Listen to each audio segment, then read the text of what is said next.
start. It has started, I think. Yeah, good. Now we're recording.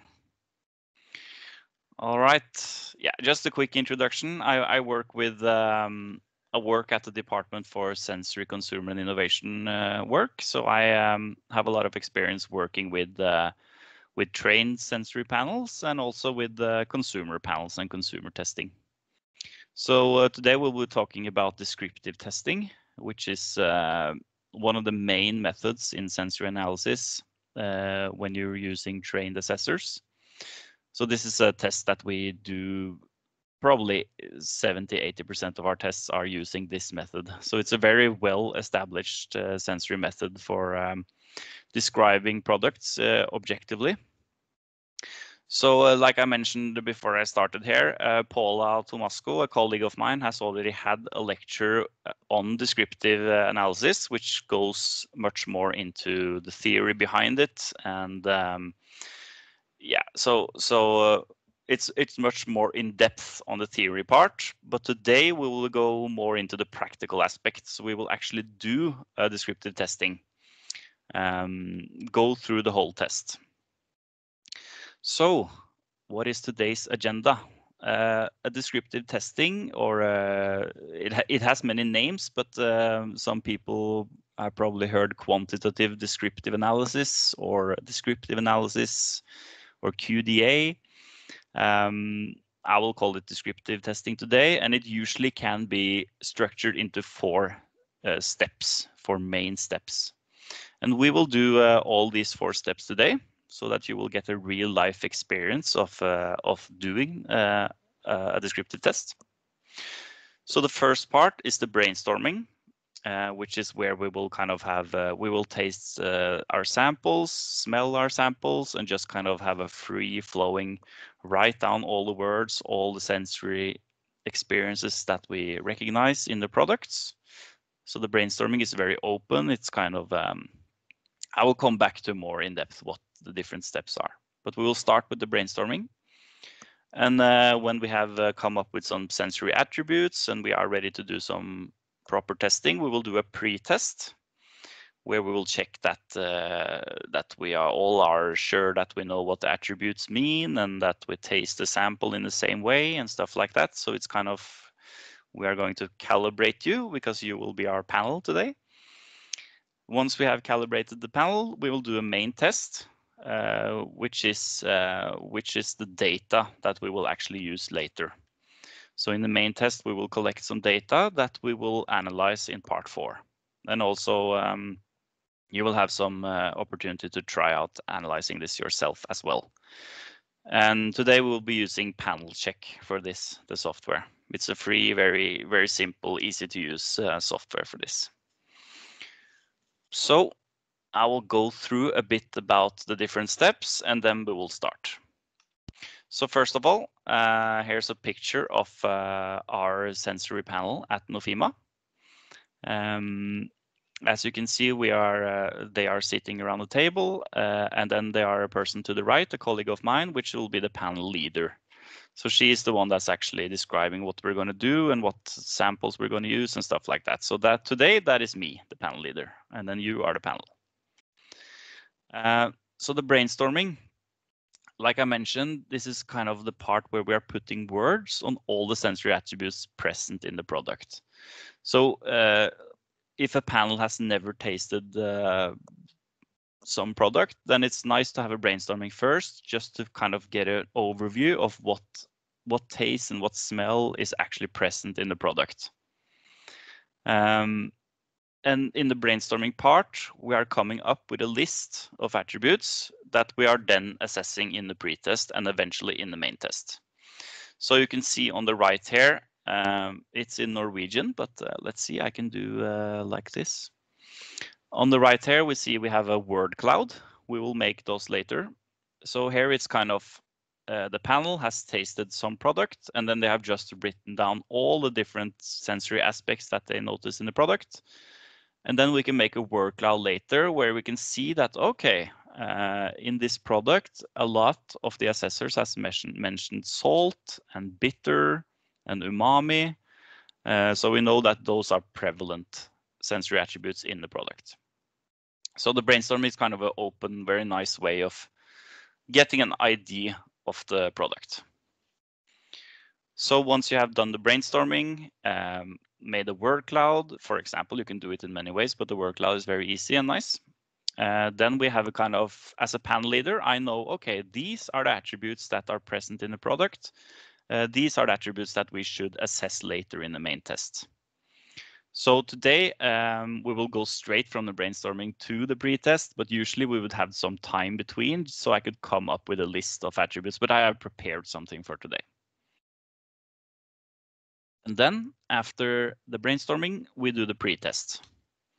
And the pre-test is kind of a calibration of the panel. So there, I hear a microphone.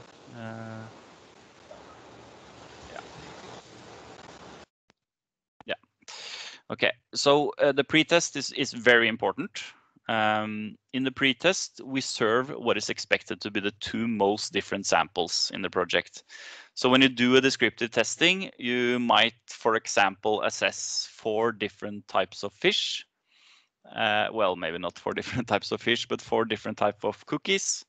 So in the pre-test, just to check that we have attributes that kind of span all the different products, it's nice to pick the 2 most different so that we know that, okay, if the attributes fit those, then it should fit the samples in between there as well. But of course, you never know exactly which are the 2 most different. You just have to try out. So once we have picked 2 samples, we do the pre-test where we assess the different sensory attributes that we previously found in the brainstorming. And in a descriptive test, you're using scales from 1 to 9. So basically, you taste the sample, and then you have an attribute, for example, sweet. And okay, where on the scale is the sweetness level? Is it a 1, it's not sweet at all, or is it 9, it's extremely sweet, or somewhere in between, for example. So the main part, or the kind of the purpose of the pre-test, is to make sure that we all agree that, okay, these are the attributes that we should use. These explain the product or describe the product. We all agree on where on the scale the different products are. So like I mentioned, the 2 most different samples. So we as a panel agree that, okay, this cookie is extremely sweet. It should be around a 7. While this cookie is around a 2, it's not as sweet. For example, you can see the plot to the right here. This is an actual plot from a pre-test where we are assessing sweet smell on the product. And the codes at the bottom here is the code representing the 2 products in the pre-test. So we can see that 542 was very sweet. There is 1 line here for each assessor. We will make similar plots later. So there is 1 line. You can see that all the assessors agree a lot. They all agree that 327 here is not as sweet as 542. And they are quite close on this using the scale as well. So this is an example of a very well calibrated panel. Okay. So after you have done the pre-test, you might find out that, oh, we are missing some attributes. We should have on the cookie, we should have crunchy, for example. So we'll add that. Or we found out that we don't really need dryness, so we remove that attribute. We don't need it. So the pre-test is a calibration of the attributes and a calibration of the panel, basically. And in real life, you might have to do several pre-tests. You should always do 1, but if you have the luxury of doing several, it's very nice because then you can really fine-tune the panel, make sure they are really agree before we go into the main test. Because once we are started the main test, we can't go back in a way. So we will do this later. And we will also do a main test, which will be our last test. So the steps I mentioned here, the list of attributes is set and the assessors agree on what the attributes describe in the product. In the main test, each assessor is served the same sample at least twice to be able to control that they can reproduce their assessment. In descriptive analysis, it's very, very important to have replicates because anyone can answer on scales and tick whatever. But as long as if you have replicates, you can see that, okay, so the assessor is actually answering the same thing each time. That means that they know what they're doing. So we will also have replicates in our main test later today. So here is a screenshot of the scales. Here, the assessor is trying sample 454, and they're assessing this and this and this and this, and then they check on the scale where that sample is. And here is some actual screenshots from our sensory lab. You can see that the assessors are sitting in each of their own booths, so they're not disturbed by each other.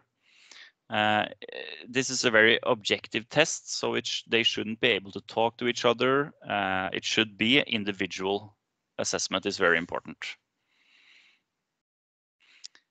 And then after you have done the main test, you can analyze the results.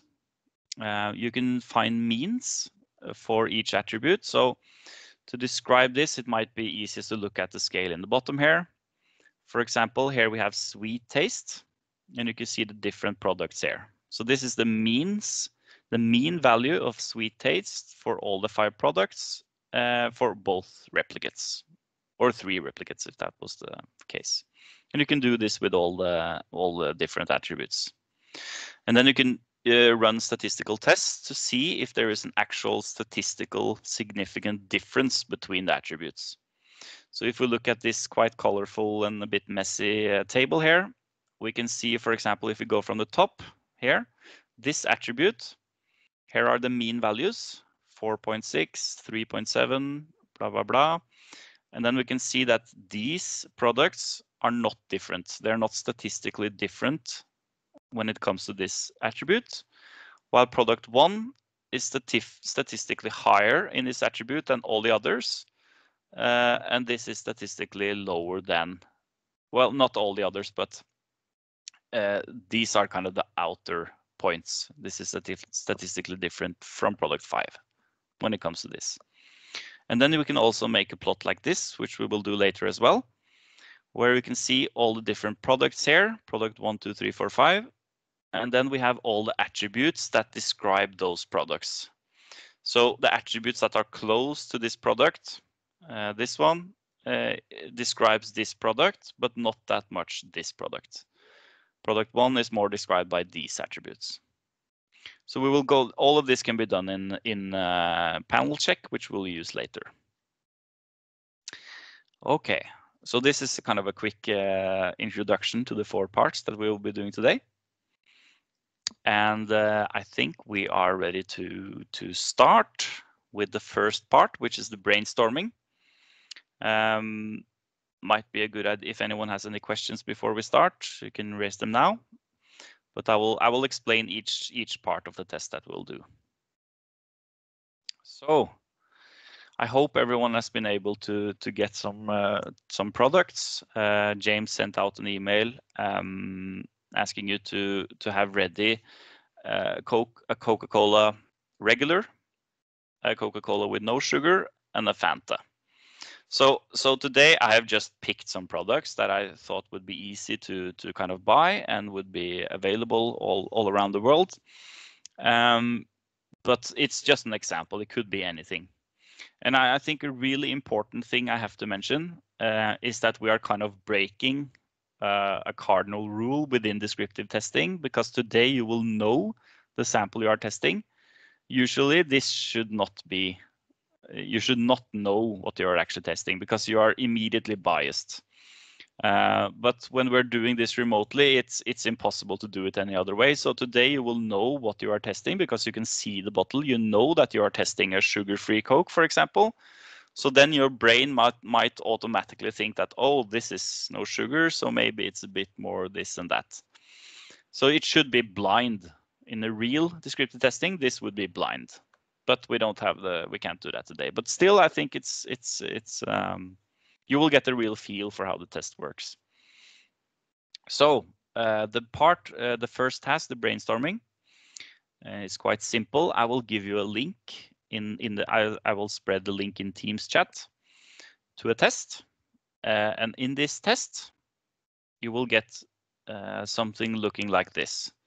So you will get 4 boxes. The software will tell you to take a sample, for example, Fanta, which is the example in the screenshot. And then you are told to describe the product sensory attributes. So it's very open. You can write whatever you want. But to make these word clouds more easy to read, I want you to use single words, so not sentences. Don't write, I think this is very sweet. Just write sweet, for example. So if we use single words and not sentences, and we can separate these words by a comma, for example, so we can have sweet, comma, sour, comma, blah, blah, blah. Then we can make a really nice words cloud later, which will be easy to read. So first, I want you to describe the appearance of the product. So just looking at it through the bottle and just write down whatever you think it looks like. And then we can open it and have a smell. Maybe it's nice to press the bottle a bit so you get a bit puff of smell. You can write down the different things there, and then take a sip and write down the different tastes you're noticing. And then at the end, I have written texture, but it's kind of a mouth feeling because we're not chewing something. It's more the feeling in the mouth when you are drinking.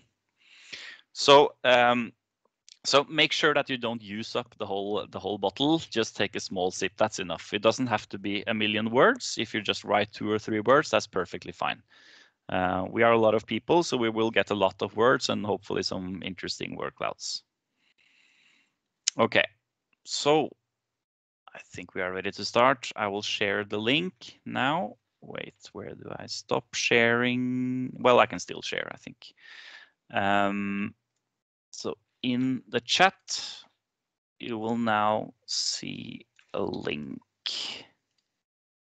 Okay, so the slides are displayed actually. Press a little bit.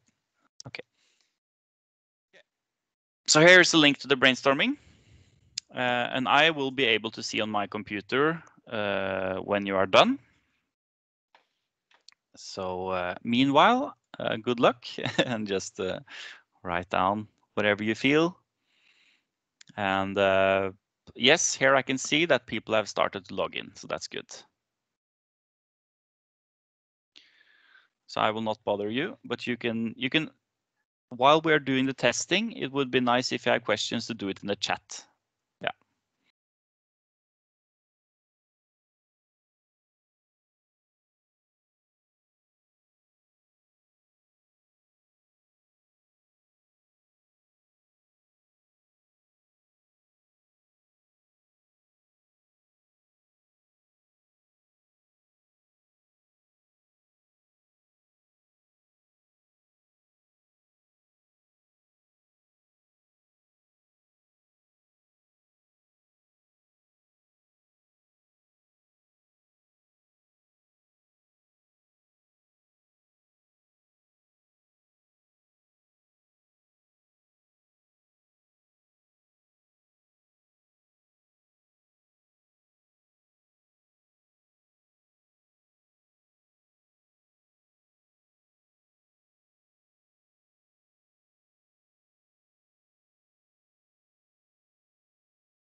Okay, looks like a lot has finished. Might be a few more.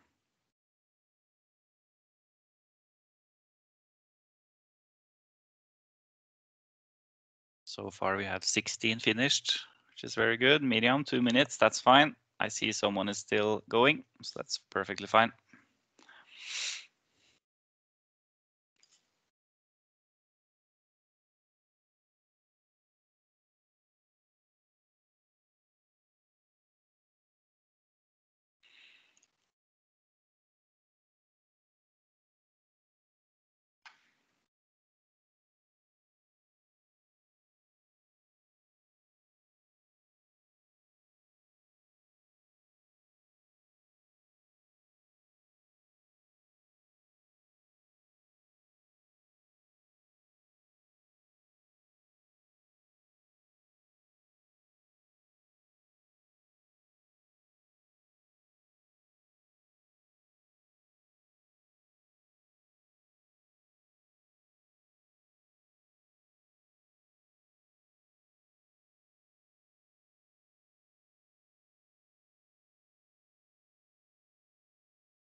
Yeah, so we have 20 people who have finished. I can see that there are 2 more open sessions, but they haven't done anything in 5 minutes. So I think I will just start with making some word clouds.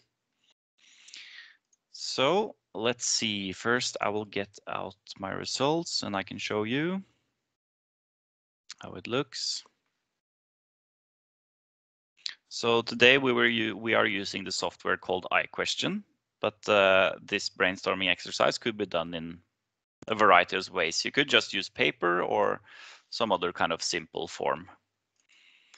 Okay, so let me just show you now. First, I will show you my Excel data here.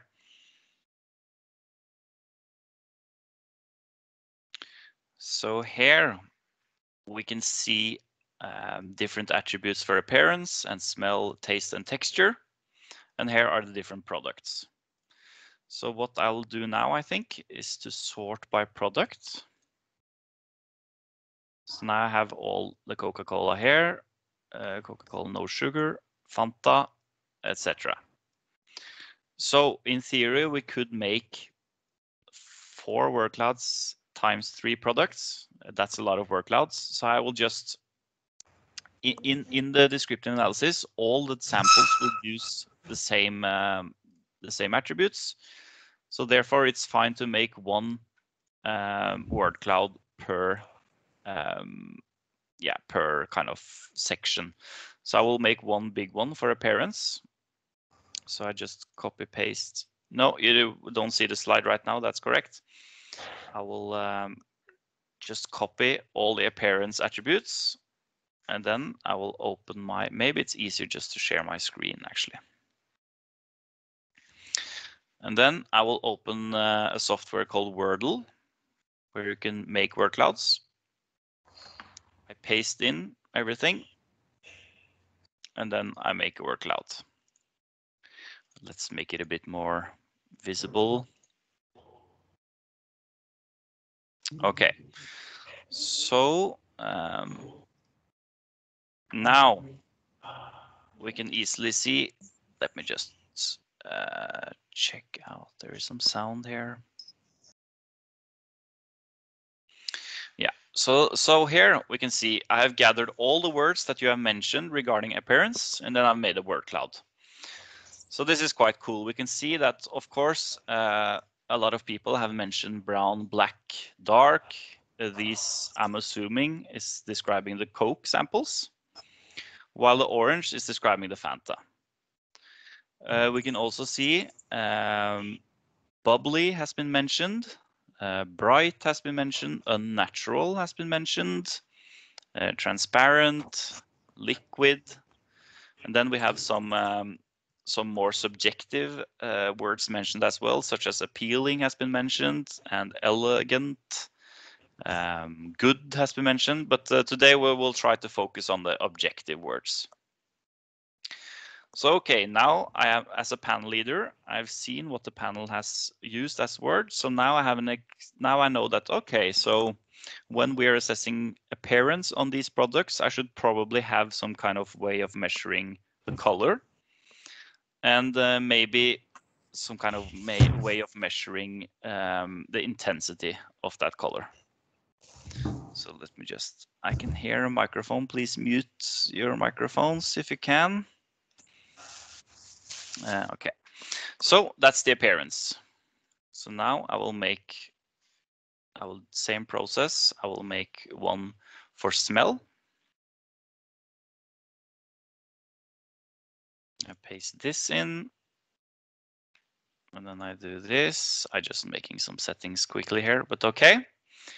Here we can see all the things you have mentioned regarding smell. So fruity has been mentioned, sweet has been mentioned, caramel, citrus, cola, chemical, orange, synthetic, and probably a lot of these small words are probably, so like citrusy could be combined with citrus and stuff like that. Coke and cola is the same, etc.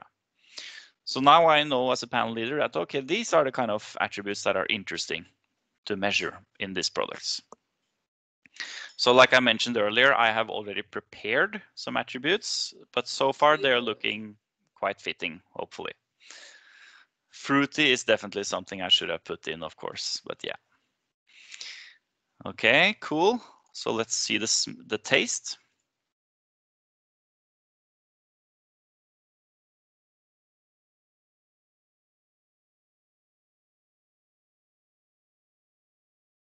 And I have a message maybe. Oh, okay. So yeah, let's see. What's the name of this software? So the word cloud software is called Wordle. The data collecting software, I'm writing this in chat, is called iQuestion. Okay, let's see.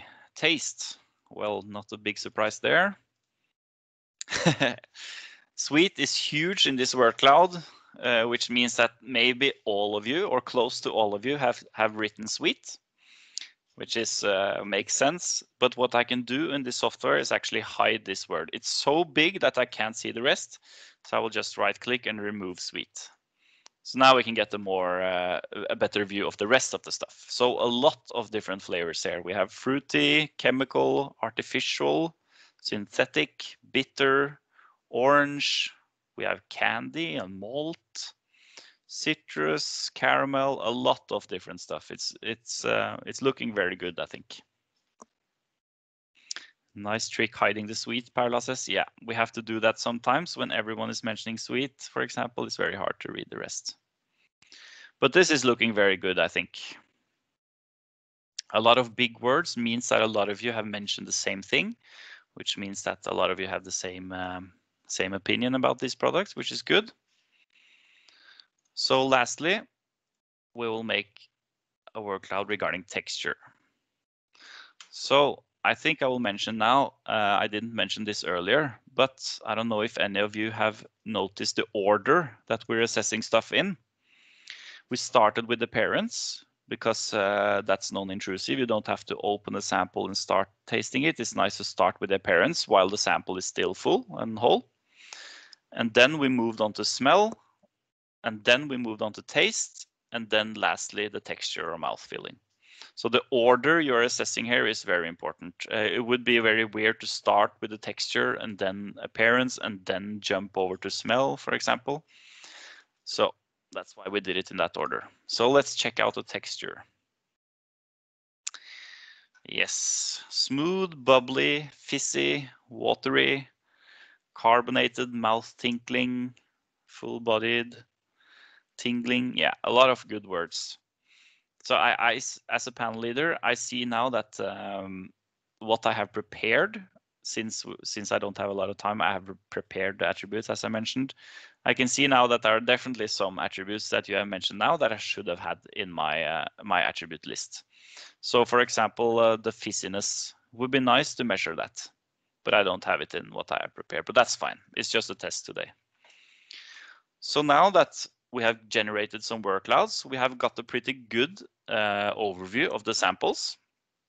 A brainstorming session like this can sometimes be enough to get a kind of a broad description of some samples. But what we want to do is actually measure the fine, small differences between the different products here. So we want to measure, for example, bubbly. Okay, is the bubbliness different between those three samples, or is it the same between all three?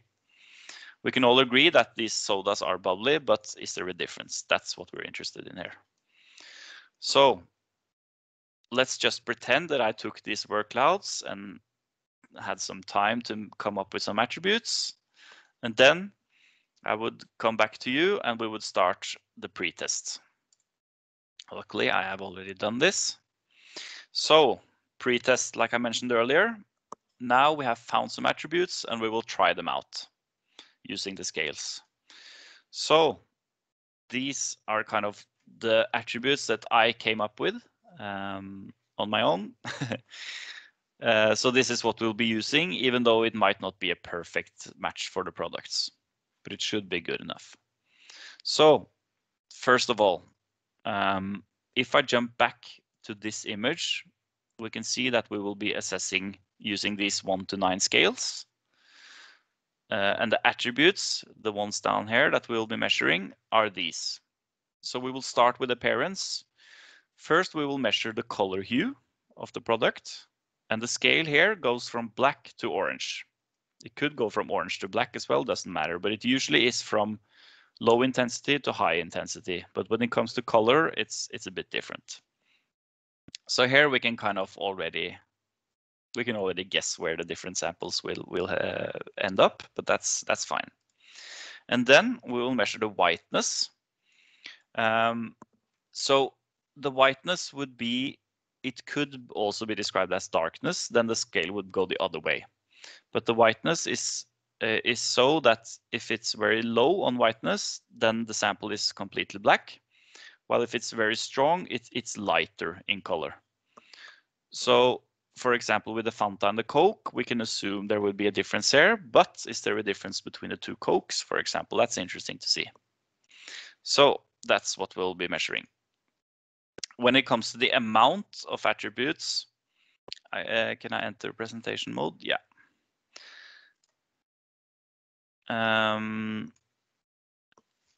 Yes. So when it comes to the amount of attributes, I have a long list here. It's advisable to not have too many attributes, because you will find this out when we do the actual testing. It is actually quite demanding doing a test like this, because you're focusing very hard on each attribute for each sample.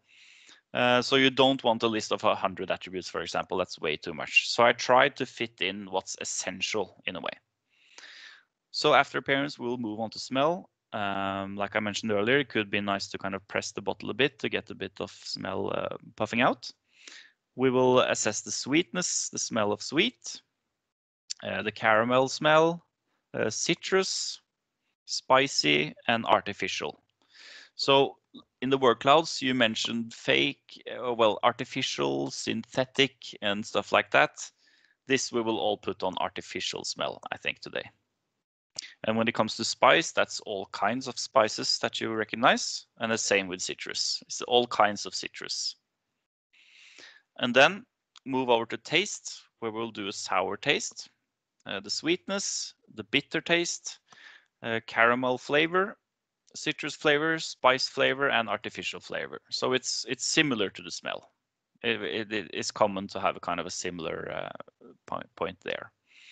So for the mouth feeling, I mentioned earlier that I should have had some kind of fizziness or bubbliness. I think that would be perfect for these samples. But what I have is astringency and aftertaste.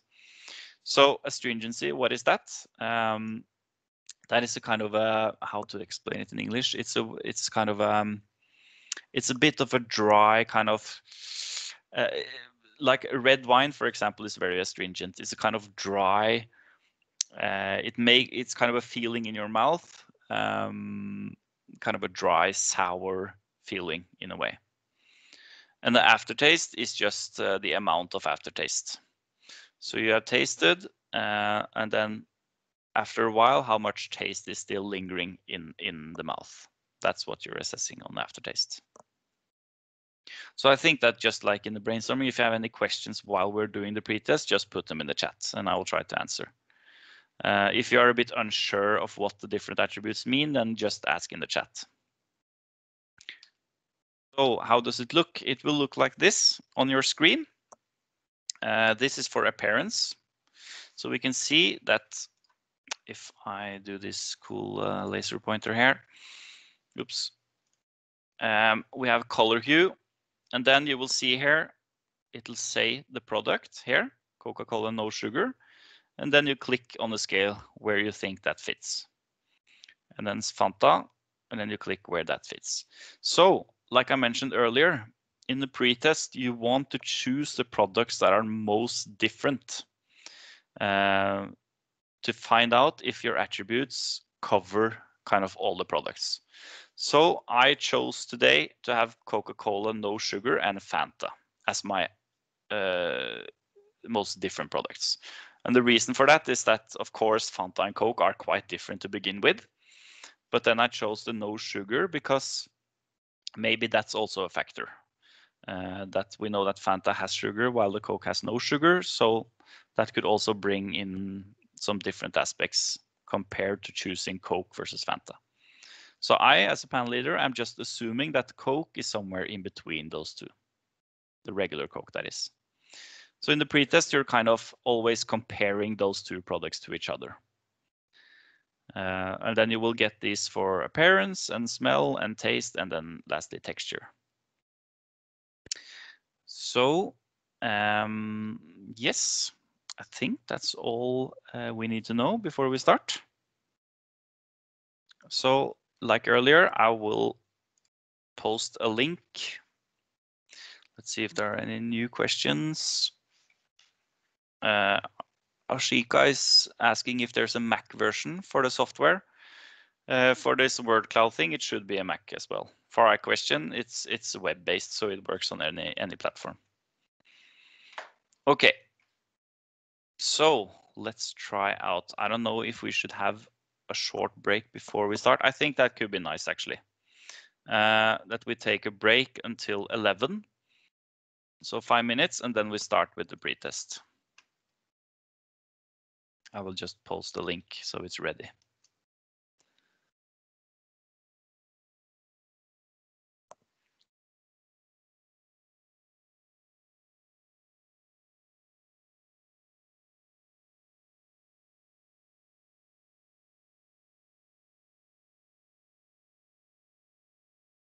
Yes, you have raised your hand.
You are not able to access the link. It should work. I see that 5 people has opened it. Not sure what to suggest. Yeah.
All right, so it's 11 o'clock now.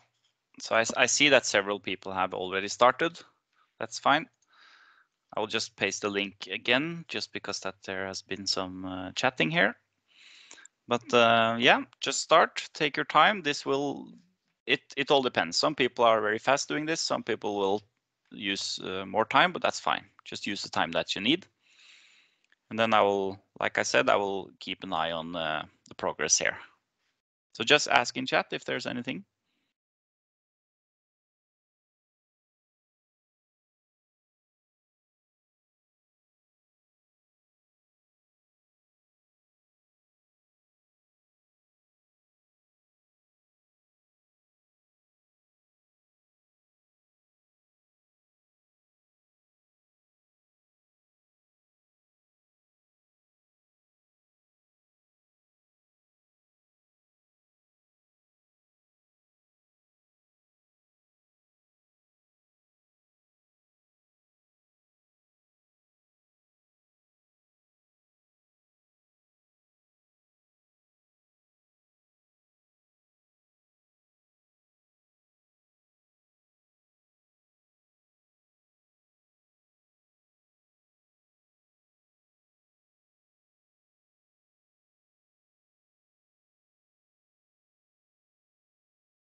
Yes, so I will just mention that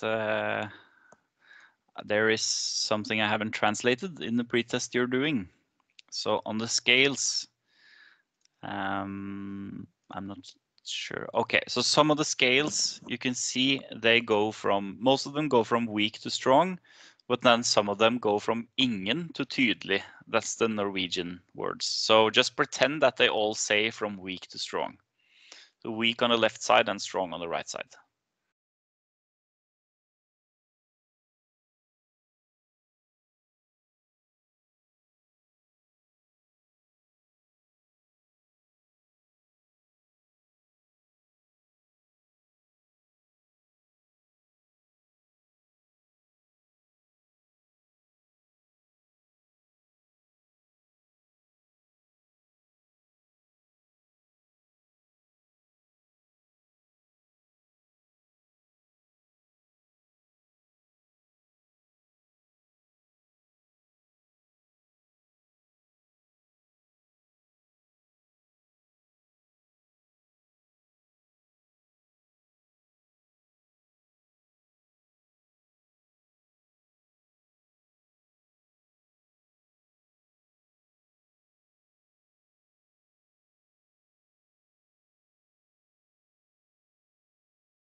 All right. I think everyone has finished then. Okay, cool. So now I will export these data, and now we will look at some graphs and stuff. So now we're moving on to kind of this is kind of one of the most important parts of a descriptive test, because now we are making sure that everything is correct and that we are ready for the main test. So let's see. First, I will export some data, and then I'll show you panel check. So we can use panel check to look at the pretest data, and we can use panel check to look at the main test data later. So let's just see. Okay, and now I can share my screen here. It's easiest to share the whole screen. So I have installed panel check and open it. And when I open panel check, it looks like this. It shows me the previous data that I worked on. So now I want to import the data that we collected right now in the pretest. So I will go through this a few times today, but what I do is select File, Import, and then my data is an Excel file. So I choose Excel. And then I find my Excel file. If I don't see it, then I can go to the bottom here and choose all files, so it'll just see all files. InnoFood pretest, good. And I open this. So now it has opened the file, and as you can see, it automatically understands the file format, and it automatically understands what is the assessor, what is the product, and what are attributes. So here we can see a lot of values and all the assessors, which are you down here. It says 44, but it's actually 22 times 2 because you assess 2 products. So I can look at this and see that, okay, this looks fine, accept. And then it imported them. So it says here, number of assessors, 22, that looks perfect. Here are all of you. Number of samples, 2, yes, indeed, that looks good. 16 attributes, nice. And the scale goes from 1 to 9, it sees here. That looks fine. Let's click OK. And now it changes. So now I see the information, the new information. I have both the samples, the attributes, and the assessors. And now here in panel check, I can do a lot of different stuff. But what I want to do is to show you what I showed you earlier today. We want to look at these, because this is a very good way of indicating if you agree or disagree on each attribute. So to find this is located under profile plots. And then what I can do in panel check, if I want to, I can remove attributes, or I can remove samples, or I can remove assessors. But I won't do that today because I want to have all the assessors, all the attributes, and all the samples. And here under profile plots, I can make a plot for each attribute down here, or I can just make an overview for all of them, which is what I will do. So I will make this, it calculates, and then, interesting, let's see. Here we go. Oh yes, I see now, maybe I have to do some editing. But the first thing I see is that a lot of these graphs have this color around it, which is very good because the color indicates a statistical difference. So let me see, I got a question here. Is it only me not following the movement of the screen as a presenter works? Yeah, I don't know if you can see my mouse. You probably can't see the mouse, but I can show this again later. So we will look at the plots now is the most important part. But like I mentioned, we have colored borders. That means that there's a statistical difference. And I can see now from the plots that it looks like all of you are very much agreeing on the different attributes. This looks very good, I think. So if I click one on these plots, for example, color hue, yeah. Let me try to resize it so it's visible. Okay. So you can see here that since you were answering this anonymously, we have these crazy long usernames down here, but that's fine. I will just open the plots like this. So what are we looking at? Well, we are looking at the first attribute, color hue, and we are looking at the two samples. So we have Coca-Cola no sugar down here, and we have Fanta over here. So each line here represents each one of you, while the black bar, which is a bit thicker than the rest, that is the mean values.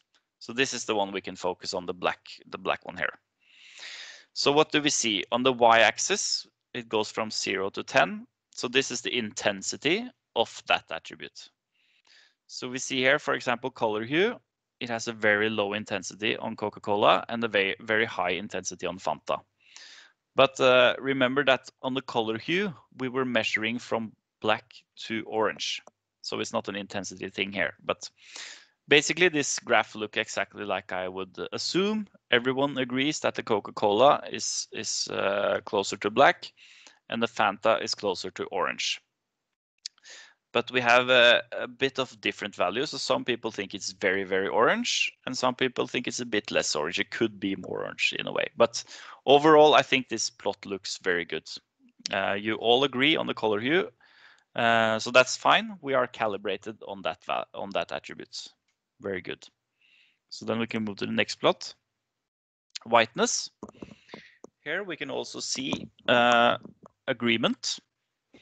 So there are two assessors who are going the other way, meaning that either they disagree with the rest or maybe they put it wrong. So the consensus is that regarding whiteness, the Coca-Cola is darker and the Fanta is lighter. But we can also see that the Fanta is around a 5 on the scale. It's not a 9 because that would mean it would be completely white in a way. So I think the whiteness here looks great as well. What this indicates to me is that, first of all, the panel agrees. And second of all, you understand what you're measuring. So sweet smell, okay. Now we're moving on to more maybe interesting things. So the sweet smell, we can see that they are both quite sweet. The Coca-Cola is, this might be very tiny, but if you look at the bottom of the screen down here, you can see the value where my mouse pointer is. So if I put it here, I can see that Coca-Cola no sugar, the mean value is 4.6, around here, 4.6. Yeah, not a big deal, but we can see that the Coca-Cola smells sweet, but the Fanta smells even sweeter. And you also agree on this because there's this red border around here. So this is statistically different, these two products. So very good. Okay, let's look at caramel smell. Yes, not a huge surprise there either. Some people have not really recognized the caramel smell in the samples. That's fine. But most people have recognized that in the Fanta there is close to no caramel smell, while in the Coca-Cola it's quite a lot. It's around 6.5. And again, all the panelists go the same way, and it looks like you are completely agreeing and you're understanding the attribute. Very good. It looks perfect, I think. And citrus, again, also looks perfect. Coca-Cola had close to no citrus smell at all, while Fanta had a lot, almost an 8 on the mean, which is very high. So a lot of citrus there. That's good. Spice smell, okay. Here we have Fanta at around 2.5. So some people have recognized some spice smell, but Coke has got even more at around 4.3. So you might be asking, okay, here's on the citrus, there's a red border, while on the spice, there's a yellow border. What does that mean? Well, if you look down at the right, it means that as long as there is a color there, there's a statistical significant difference between the two. If it was gray around, there would be no So the color just indicates the amount of, well, the p-value basically. If it's red, it's very strong, statistically significant, and if it's yellow, it's still different but not as strong. So for spice smells, okay, you're still agreeing, but there's a bit more variety here. So it looks very good. Hopefully we get some values that are not statistically different. Yes, we get some of them later, because then we actually have something to discuss, because this looks very good so far. Artificial smell. Here we have the Fanta at around 5 and the Coke at around 7.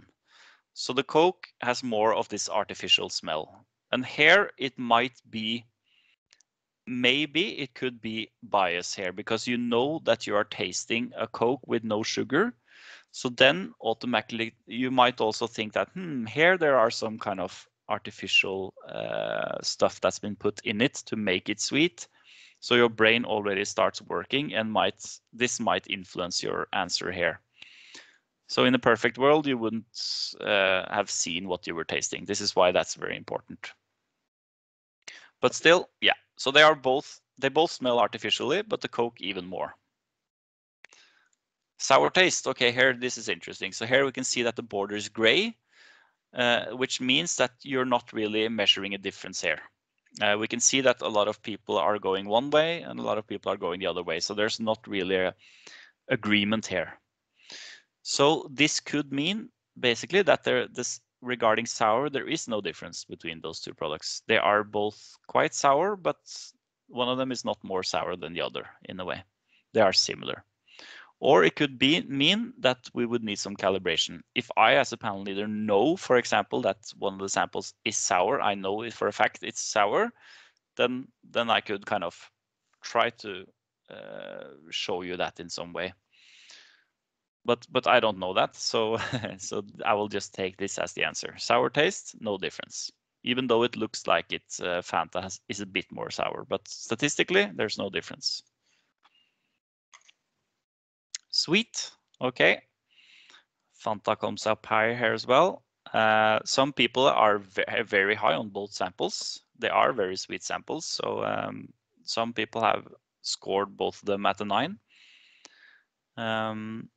Yeah, so here is also agreement, you can see. Bitter taste.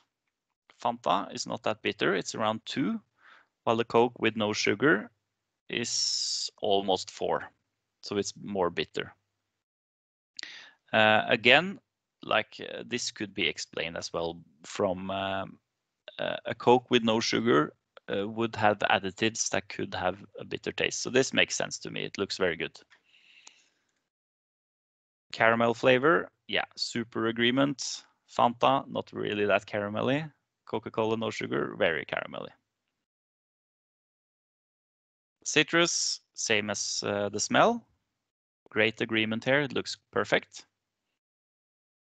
Spice flavor, I think this was the same with the smell as well. There's a bit more difference, a bit more kind of confusion, but still pretty good, I think.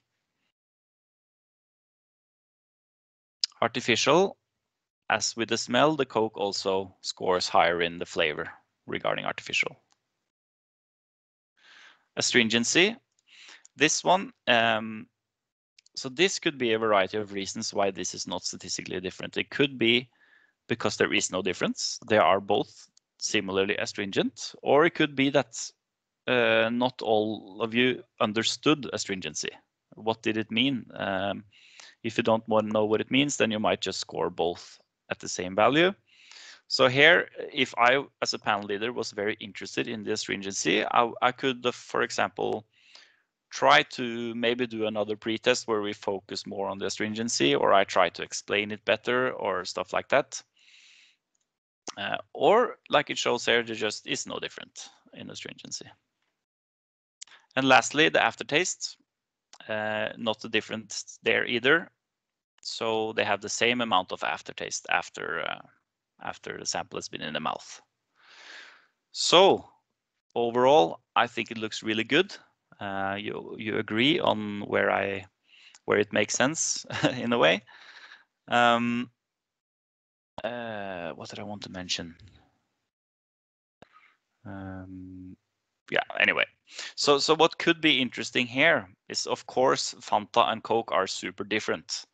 But how would these graphs look like if we measured Coke against Coke, no sugar? Because those should be quite similar, but maybe they aren't. This is what we'll try to find out in the main test.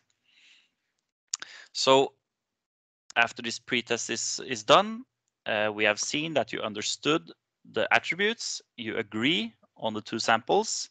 It looks like we are good to go in a way. I'm not going to remove any attributes, and I'm not going to add any more attributes just because this is just a test. But in real life, it might be that a lot of you said, oh, we really missed having fruity smell, for example. Then I could think that, okay, maybe I should add fruity as well. But today we won't add or remove anything. So overall, very good. So now I think before we start at the main test, we will have another break, because the main test, like I mentioned earlier, here we will taste all the different products, and we will taste it several times. So we will taste those 3 different sodas, and we will test them all twice to see if we can replicate our answers. So in total, we will taste 6 times. And for each sample, we will assess all these attributes. So you can see that it's quite demanding doing a descriptive test. It's wise to have breaks underway, for example. But I think for today, you can kind of go at your own pace. I think if you want to, you can have 6 sample first and then wait a bit and have 3 sample first, wait a bit and then have the rest, or you can have all of them in one go if you want. So in this main test, the order of the samples will be randomized for each of one of you to kind of remove any bias that the order might have. So some of you will start with the Fanta, some of you will start with the Coke, maybe some of you will have the same sample twice in a row. That's fine. It's kind of a randomized order in that way. So yeah, but I think before we jump in, we are quite good on time, so I think we will have a 10-minute break before we start on the main test, I think. So break until 11:40. Well, at least it's 11:40 here, but in 9 minutes. I also wrote it in chat, and then we will start with the main test at 11:40.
All right. Whereas people read.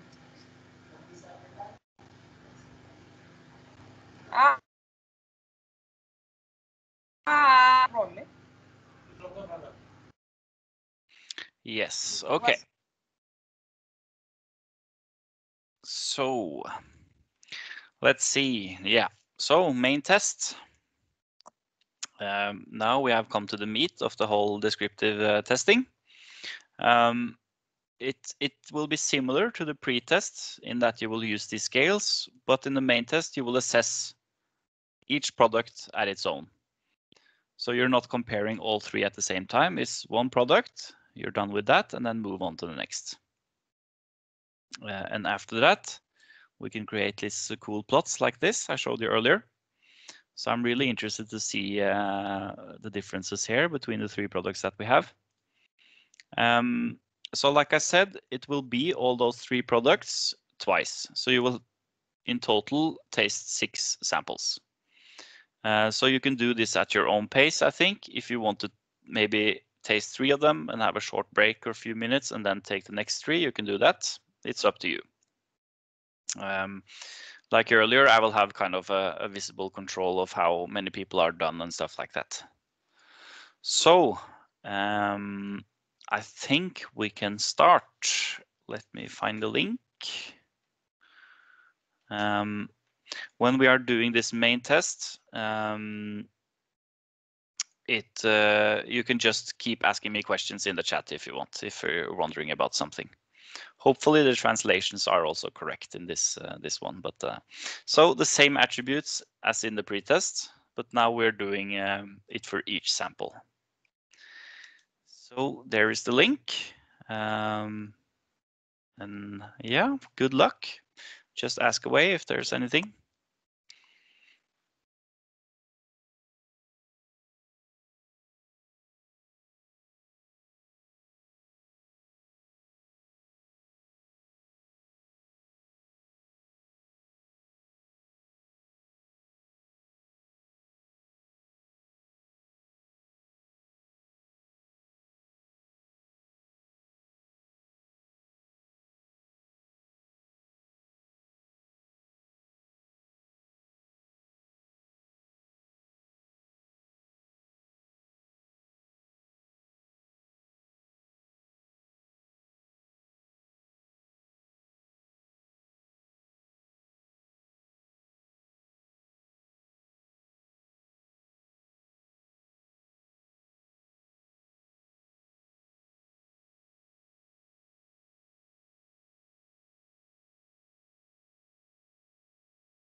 Désolé.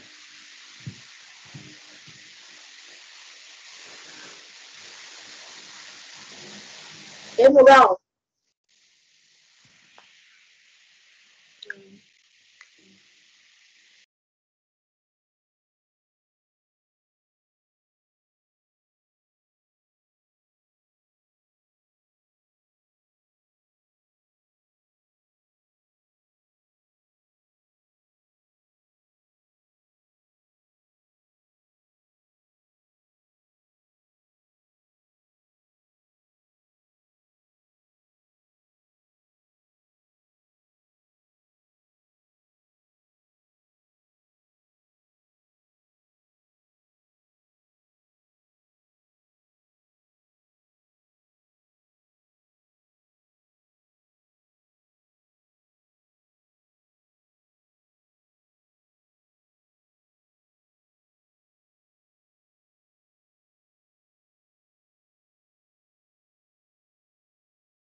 I think I will start 1:15. So 3-4 more minutes.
I think I will have to start now. I think there is one person left, but it's, yeah, we can include that data later when I send out the data file. But just so we will have some time now, first I will export the data and show you a bit in panel check first. And then I can share the data file here, and then you can try also opening it in panel check and try for yourself and ask any questions if you have any problems. Okay, let's see. Last person is very close to finished now. Okay, 88. Okay, we can wait 1 minute. But if you don't have panel check, then let me find the address. You can download it for free at this web. Let's see.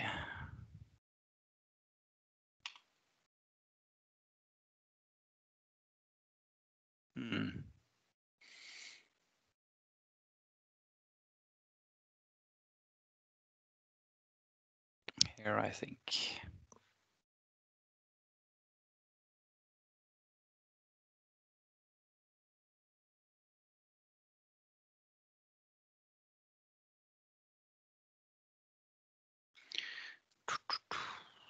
Yeah, here it is. Download panel check here.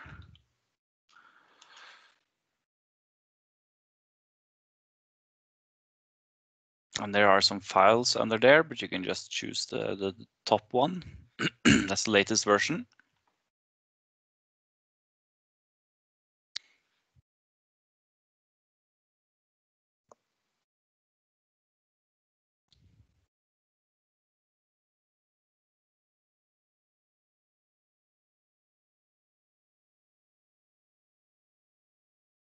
Okay, last person is done. Great. So we have 16 answers. That's good. So first, before I start sharing my screen, I will just export the data and just make a small change, because you saw earlier that the usernames were really long. So I'm just going to quickly change those so that they are more visible in the plot.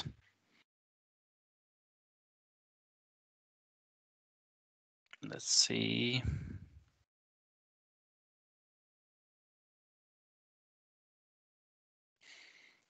A bit slow computer here.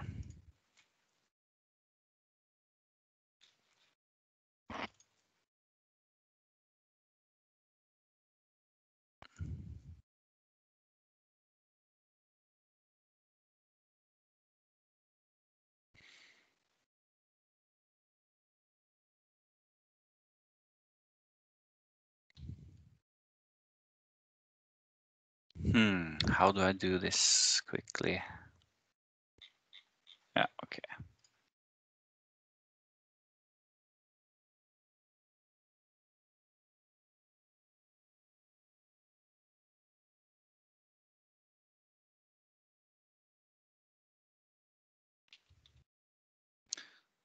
Making some changes. Let's see.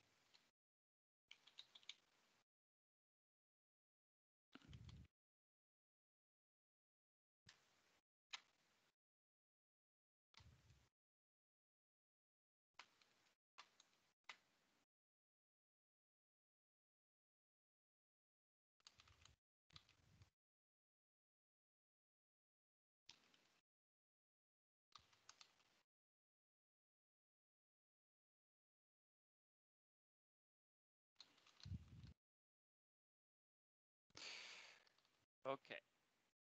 Is that correct? Yeah. Okay. So I can show you my screen now. So the data looks like this. So let me just zoom in a bit. We have the assessors down here. So I just renamed them 1, 2, 3, etc. And then we have the product. And then we have which replicate, was it 1 or 2? And then we have all the different values here. So if I can, for example, sort this by product, and we can see that each product has been tested 2 times, the 2 replicates. So the data looks like this, and it's just ready to be imported into panel check. So I will just save it as an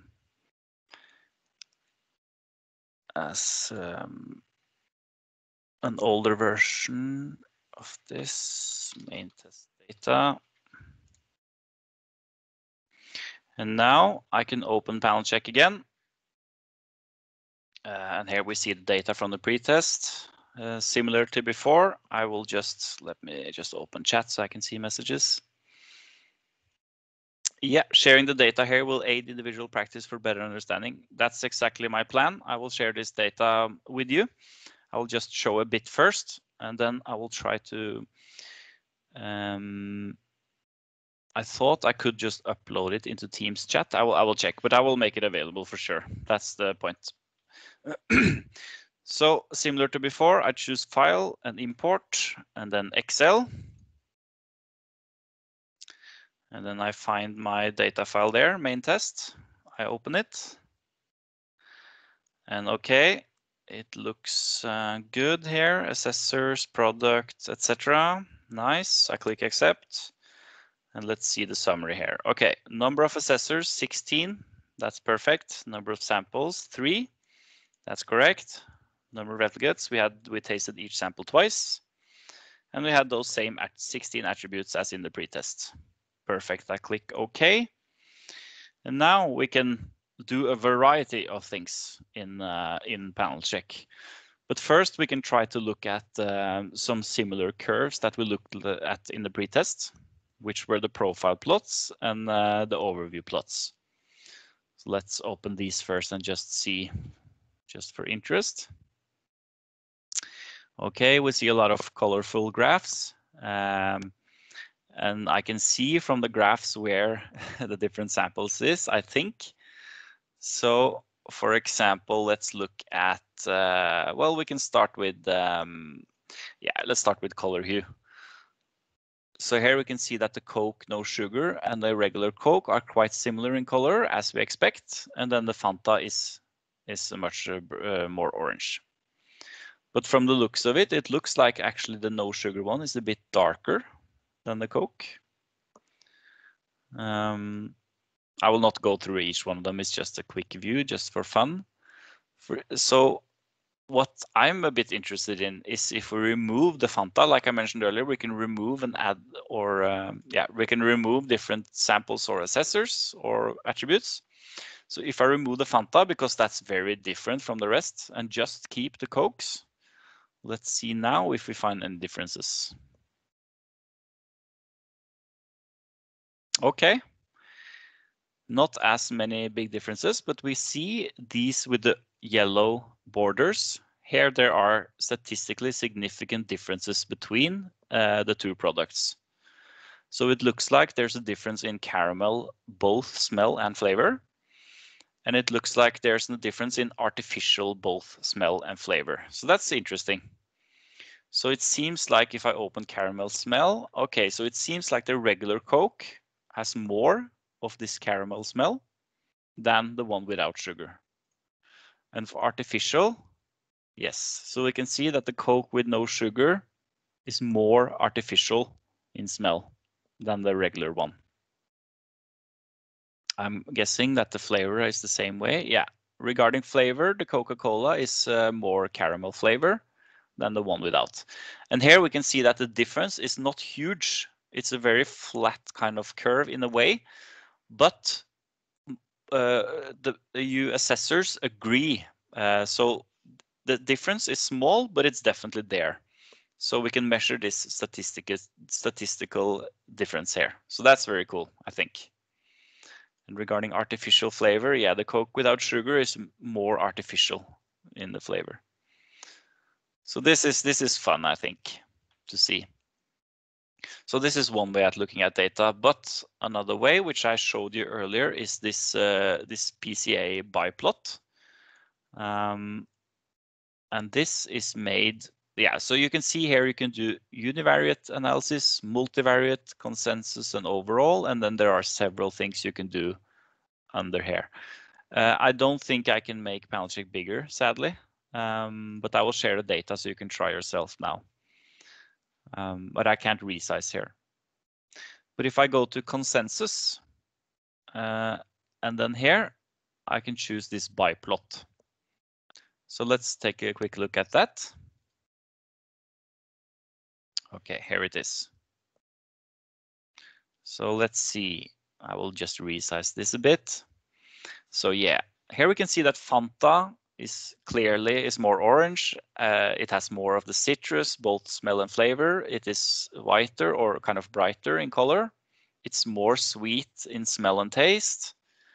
And then we can see the Coca-Cola no sugar. It has more aftertaste. It has more of this artificial smell and flavor. And the regular Coke has more of this caramel smell and flavor, which is what we saw in the earlier things, in the earlier graphs. And then these attributes that are more in the middle are kind of, yeah, they're not that different between the products. So sour, for example, it looks like maybe they're all quite similar in the sour perceptive. We have a question here, which is a good question. I think I will just take it immediately. Do we have a free software which can be used to do descriptive testing for panels? So I don't know of all different varieties out there, but in a way, all that you need in this survey platform is kind of a scale. So being able to measure several scales, each for one attribute. So my suggestion would be maybe Google Forms. That's a free one. And it's very easy to use, and you can just set up kind of one scale for each attribute, just like you had now in iQuestion. But the only thing that's not as good in the free varieties is this randomization. So I mentioned earlier that you were all testing three samples in 2 replicates. And this software I'm using now is specialized for sensory analysis. So it does this kind of randomization thing automatically. While in Google Forms, you would have to kind of specify the order. So that one person has this order, the other person has this order, and stuff like that. So that could be a bit of a pain. But of course, you can just use pen and paper as well. Just make a very simple paper with a scale going from 1 to 9, and then cross, and then you could just manually make a similar data. Okay, I closed it, but a similar data set to what I showed you earlier. You can just take from the paper and punch it into Excel and then throw it into panel check. That could be also maybe the easiest way of doing it. But Google Forms works quite well as well. So, okay, we see here, this is a kind of a good overview, I think, of the samples. If we want to go a bit more in depth, we can see if we look at the dimensions here, we can see PC1 97% and PC2 2%, which means that the biggest differences here are in the x-axis. These are the biggest differences compared to the y-axis. Parallel writes that at certain point, Red Jade had a free version for students. Yeah, redjade.net. I don't have any experience with that, but hopefully it's there is something out there that would work. Okay, so what other things can we take a look at? Well, this spiderweb plot is also a very good way of visualizing sensory data. So here it looks like this. Here we have all the attributes around here, and then we have one line for each product. So the red line, that's a perfect fit. The red line is the Coca-Cola. The green line is the Coca-Cola no sugar, and the blue line is the Fanta. So here we can kind of focus on an attribute, for example, astringency. If we look at that, it doesn't look like there's a huge difference. But if we look at, let's find artificial flavor here, we can see that the green one, the no sugar one, is higher than the Fanta and the regular Coke are quite close to each other. And regarding spice flavor, we can see that Fanta has almost none, while Coca-Cola and Coca-Cola no sugar is quite close. So this is also a very good overview plot of the data, the results. And then it can be interesting to look at panel performance. So this is to see if you as a panel agree a lot or disagree a lot, and to see if you could actually replicate your answers, which is why we had these 2 replicates, to see if you could answer the same thing twice. And these, let's see,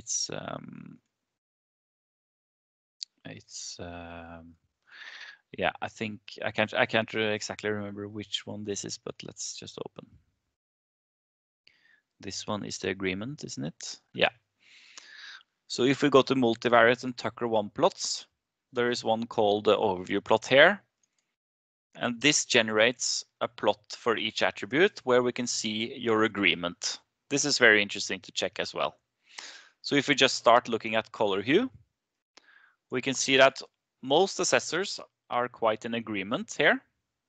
Most of you are to the right here, and one assessor is to the left. That could be that the assessors kind of switched the scale, for example, that they thought that the bottom one was the top or something like that. Could be an error as well.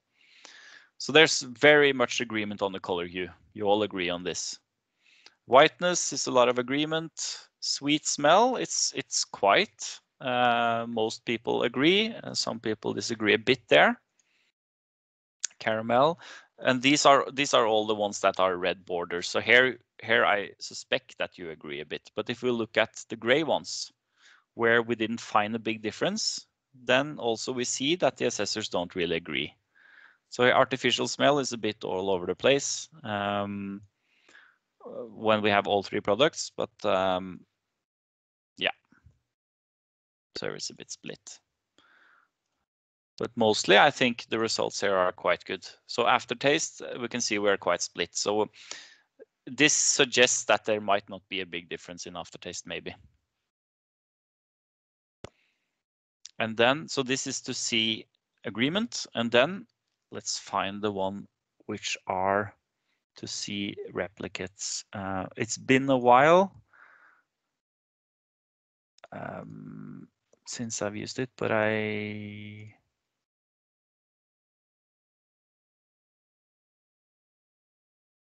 yes, here it is. If we go to Univariate and PMSE plots, I can show you this as well. These ones are quite cool as well. Here we can see, if I open the first one, I can see how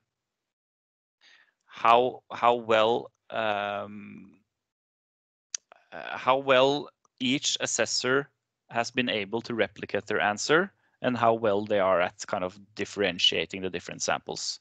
So what you want in a plot like this is to have most assessors down in the bottom here, because that means that you are good at noticing differences in the samples, and you are good at replicating and answering the same thing for each sample. So for the ones that are red like this, you mostly will find that most assessors are down in the corner because they have done a kind of good assessment there. But if I go over to the gray ones, we can see that it's a bit more spread, indicating that it might not be a big difference between the products, and it might be difficult to replicate your answers because there is not really a big difference there. So then you end up with plots that are a bit all over the place, like this. But like I mentioned, the panel checking can create a whole lot of different plots. But the ones I showed you now are maybe the most common ones, I would say, that we use at least. So I can write down, let's see, we have the biplot we use, and we have the, maybe it's easier if I write where they are as well. We have the biplot, and we have the spiderweb plots. And then in Univariate, we have the PMSE plots. Then in the multivariate, we have the Tucker one. Multivariate, I should have written this on a slide, I notice now, but that's how it is. Panel.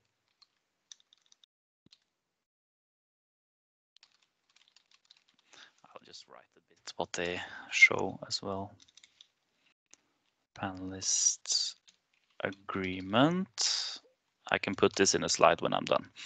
Let's see, and this one was panelist replication.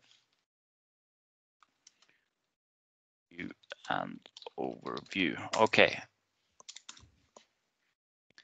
So now I've written some examples that could be good to look at. So let me try to share this data set with you. I will try to upload it in Teams first to see if that works, but I don't see the option right now. Let me try. On the upper part, it says files on the chat.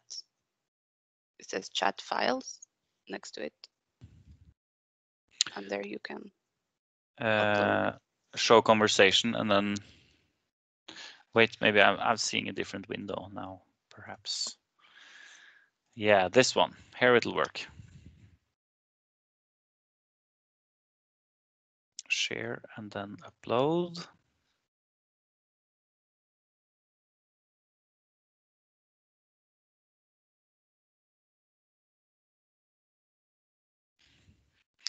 So now I'm uploading one file to this file section. Okay, there it.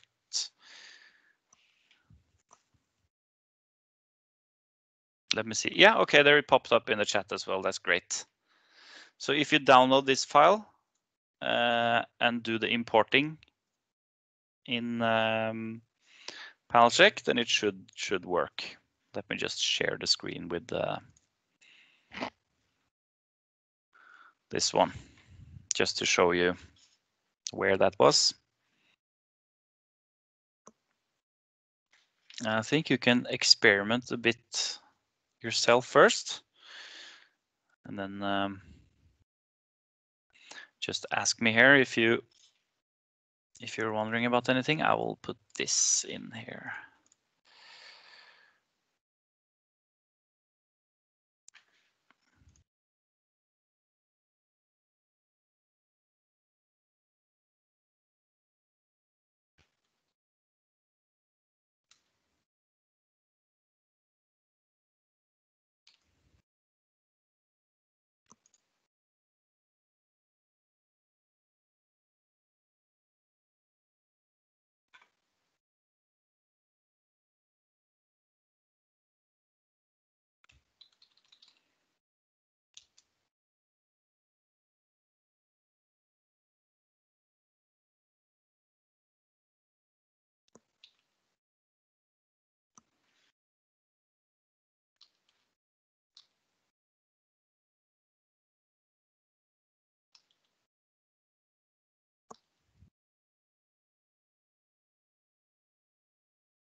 So let me know if something doesn't work.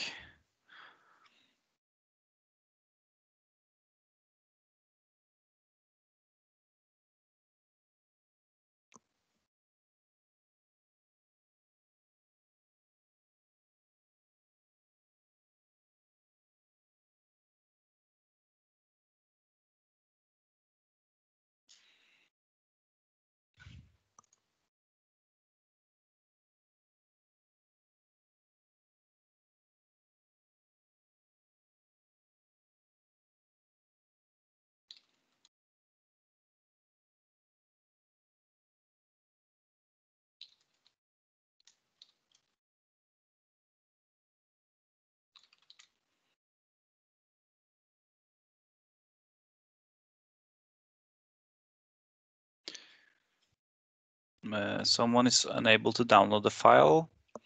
I could try making a link for it as well. I will do that.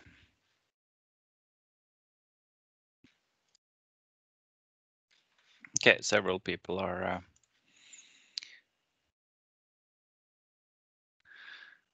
okay. Let's see. Let me try this.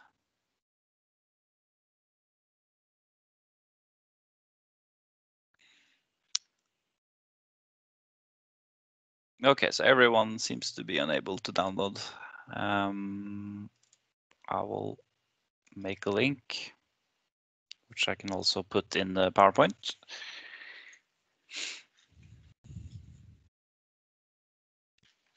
Main test data, and then share.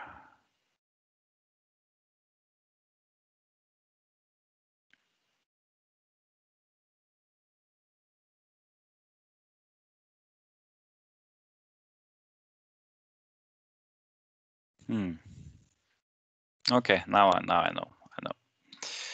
Here we go.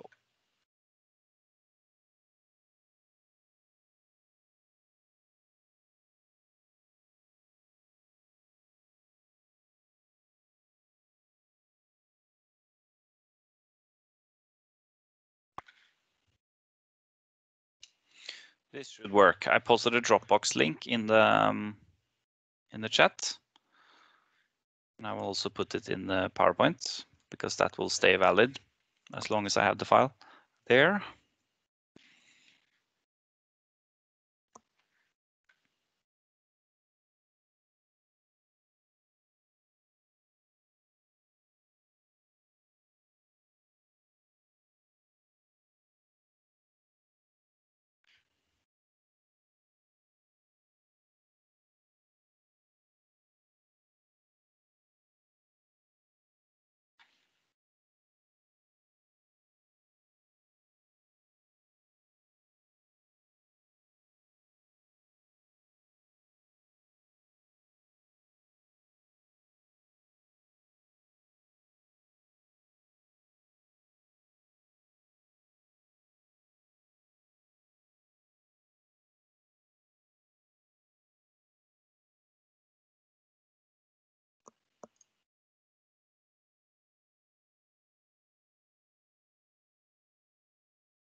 Okay, so it seems like the Dropbox link works. That's good. It should be just inputting it in right.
I have a few questions here.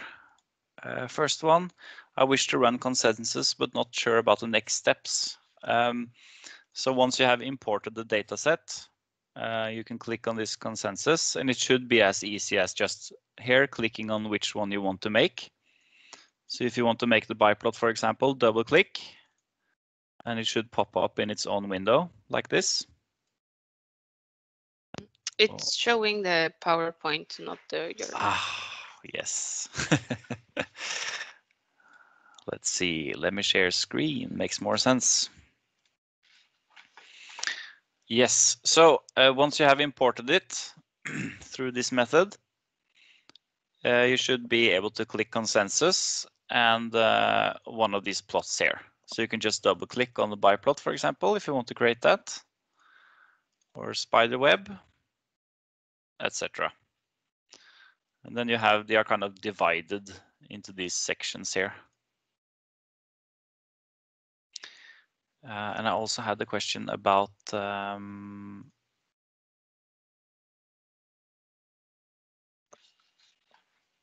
lexicon development.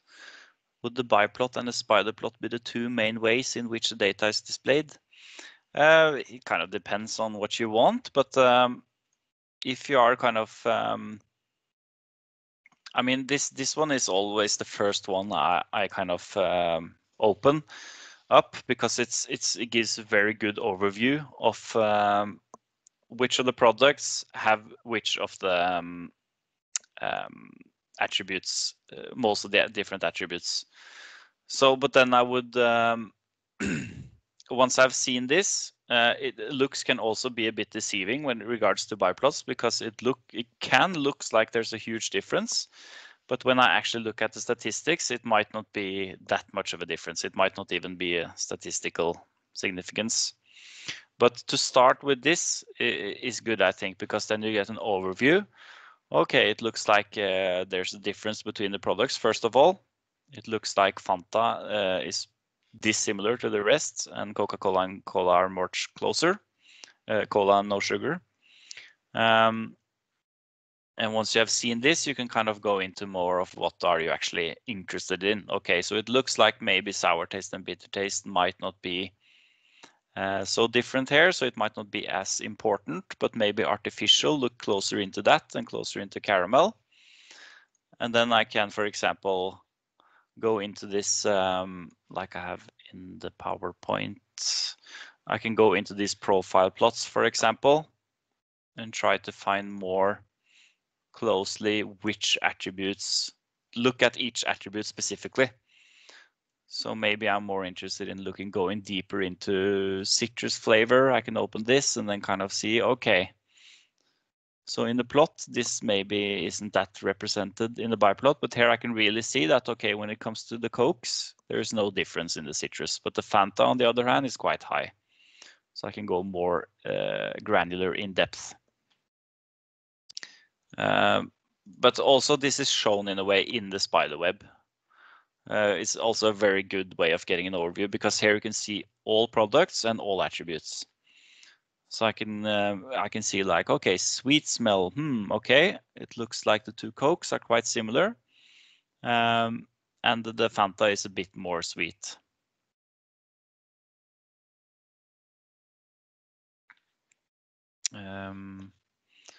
Let's see, there are more plots I can show for sure.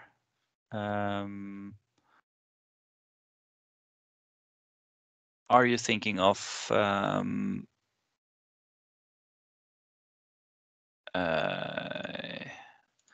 these?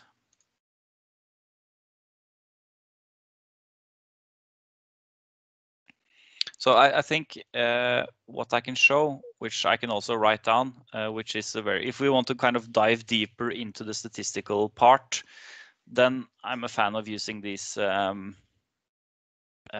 ones. Because I can write it in the PowerPoint, but what we can see here is kind of, we can see once you learn to kind of read these plots, it's a bit simpler, but here we can see kind of the samples we can see each attribute, and we can see if there's a statistical difference between the different things. So let me try to explain this. If we look at color hue, for example, we see that we have product 1 and 2 at the bottom because those are closest to the black, and then we have the Fanta at the very top. So we can see that there's a statistical difference between 3 and 1 and 2, but not 1 and 2 by themselves. They are not different. So let's try to find one which there might be a bit closer. So here, if I look at sweet taste, for example, I can see that the most sweet is the Fanta, and then comes the regular Coke. So those are the sweetest, but then we have the Coke with no sugar, significantly less sweet down here. So these are a good way to get an overview of the statistical part. And where we have the gray ones, there is no difference. And here we can also see that there is no difference, because if we look at this one, we can see that there's no statistical difference because they're all kind of located around the same bar, or what do you want to call them. And I can show you this. First, let me just write this, and then I will show you once again the kind of panel agreement and stuff like that, because it's a bit important. We have this overall plot, which is this two-way ANOVA, and then overview. Statistical difference. I'm getting a message in the Dropbox thing. Is that? No, should be fine.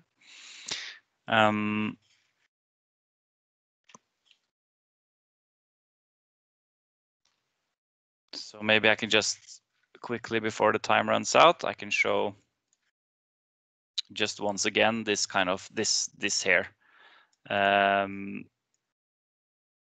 This, I think it's a bit confusing, this one, the PMSE, to see if the panelists can replicate their answers.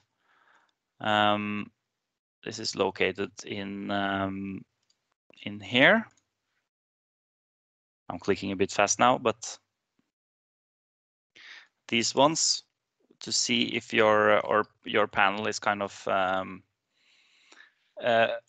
I can put, well, so I just know, but I can put it in the PowerPoint as well. But the way to read this is that if they are kind of down in the bottom here, it's all fine. They are good at repeating themselves, and they are good at noticing differences between the samples.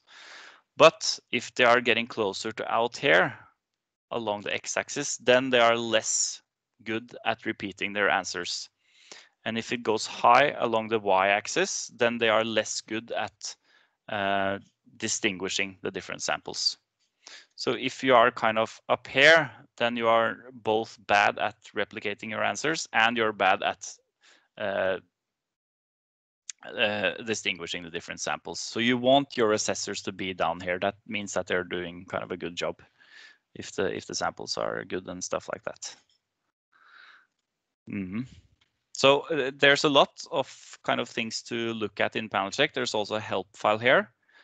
If you click help and the manual, then you have quite a good manual describing all different parts of how to kind of put the data in, and it also describes a bit what the different analysis shows. So this is great for panel check, but it's also just great in general for sensory analysis and sensory kind of how to read plots in a way. So I really highly suggest checking out the help file. But I think our time is actually up right now. So I have recorded the whole thing. And yeah, you have my email. So if you have any further questions, just send me an email. That's not a problem. So I really hope that you kind of, now you at least saw how to do descriptive tests from the panelist side. And then I have tried to explain a bit from my side as well. We have kind of been going from both sides here. So it's a bit It's a bit weird doing this over Teams, but I think it has worked out quite okay. So thank you all for your interest. I hope it has been good. So I think the recording will be available for everyone who wants it. I think James will send out links to that, I guess. So yes, thank you. I'm stopping the recording now.